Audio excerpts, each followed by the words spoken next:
ফলে অন্ন বস্ত্র শিক্ষা চিকিৎসা বাসস্থানে গ্রান্টি হবে, একথা আমরা বলতে পারি।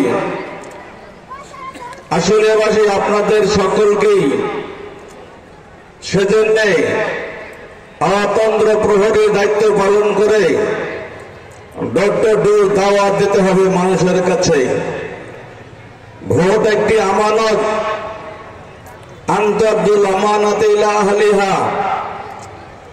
যদি আমানতের খেয়ানত করেন,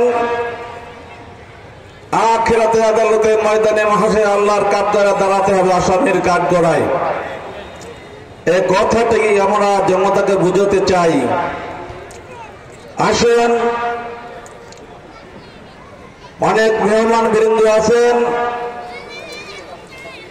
আমার নেতৃবৃন্দ আছেন, তারা বক্তব্য দেবে, আপনারা শুনবেন। আমার কথা দীর্ঘায়িত করতে চাই না। আফজাল বাড়ি মার্কা, মার্কা, জামাত ইসলামের মার্কা, দাঁড়িপাল্লা মার্কা। আগামী নির্বাচনে সেই দাঁড়িপাল্লাকে জয়যুক্ত করে কোরআনকে সংসদে নিয়ে,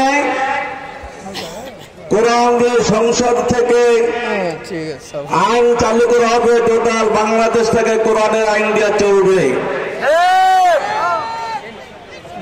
মানুষ তার ন্যায্য অধিকার ফিরে পাবে, ইনসাফ কায়েম হবে।